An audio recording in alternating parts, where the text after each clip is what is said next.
Hey everyone, and welcome. This week we're plugging into the world of batteries. You think you know them, right? Well, their story is getting more and more charged, literally, every single day.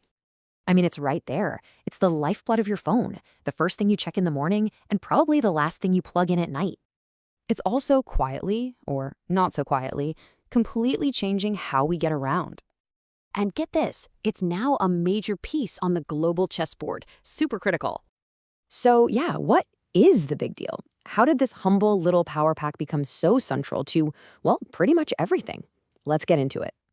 All right, here's the game plan. We're going to start small with the power you hold in your hand.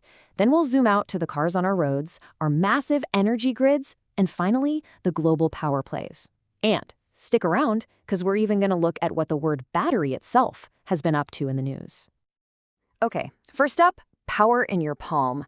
We're talking about that constant, relentless push for just a little more juice. And this week, we saw two totally different plays from the biggest names in the game. You've got Samsung, who's rumored to be doing this wild 3-battery setup for its new trifold phone, just to make the thing work. And then you have Apple, apparently making a huge shift with the iPhone 17, basically saying, you know what, we're done with making it thinner. Let's make it last longer.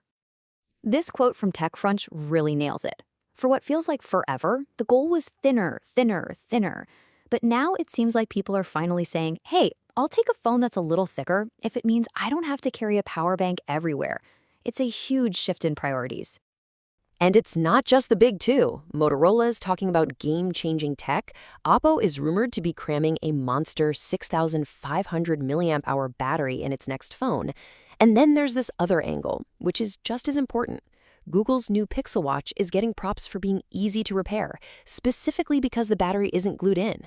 That's a massive win for sustainability and for, not having to throw things away. All right, let's go from our pockets to our driveways. The battery revolution is completely reimagining how we move, and the pace of change here is just incredible.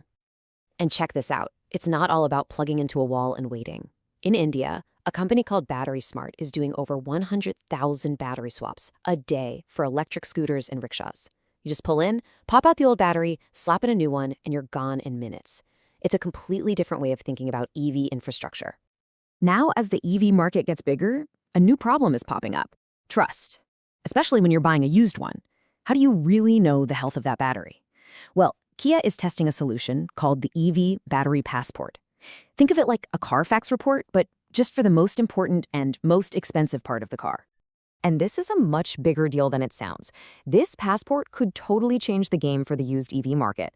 It gives buyers real, verifiable data, which boosts confidence, helps resale values, and should make buying a used EV way less of a gamble. Meanwhile, the competition is getting absolutely fierce. Some U.S. tax credits are expiring, and you're seeing the results right here. Ford just announced it's slashing prices on its F-150 Lightning by as much as $4,000 on some models. It's a full-on price war out there. So, we've covered our phones and our cars. Let's scale up again. We're talking about batteries as actual infrastructure, powering not just a device, but entire communities, and even stabilizing the grid itself. And the money, oh my gosh, the money being poured into this is just staggering. Look at this number. A startup in Austin just raised $1 billion. Their plan? To build a giant decentralized network of home batteries all across the country. We're talking about fundamentally changing how our power grid works. But building these massive projects isn't always easy. As you can see from this headline out of the UK, there's often a big clash. We need these huge battery storage plants for sure, but the people who live next to them, they've got some very real concerns about safety. It's that classic not in my backyard problem, but on a massive high-tech scale. Of course, all these batteries for our phones, our cars, our homes, they don't just appear out of thin air.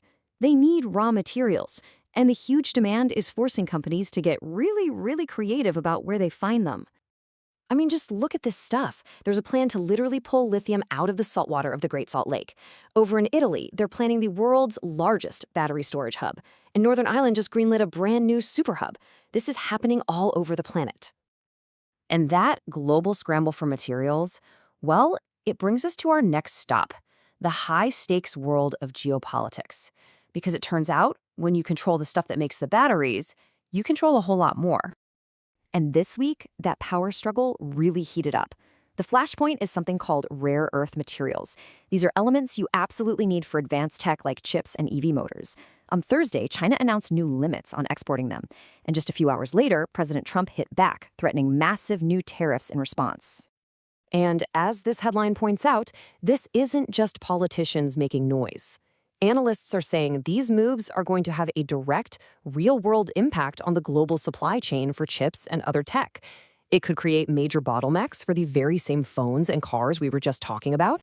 Okay, for our last section, let's have a little bit of fun with this, because the word battery was all over the headlines this week, and not always for the reasons you'd think. You have the battery we all know, the tech thing that gives us power. But then you also have the legal definition of battery, which is, hitting someone. And yeah, both made the news this week. This is just a perfect example of how wild it is. In one headline, you have a cricket star leading a pace battery, which is just a cool term for a team's powerful group of bowlers. And in another, completely different story, you have someone pleading not guilty to criminal battery charges. Same word, totally different worlds. So when you step back and look at the whole week, it's pretty clear. Whether it's powering your phone, your car, the world, or even just describing a sports team, the word battery has been absolutely supercharged with meaning. So from the tiniest bit of chemistry in a phone to these huge geopolitical chess moves, the race to build, to control, and really to define the future of the battery is on. And the biggest question is, who's going to win? Thanks for tuning in.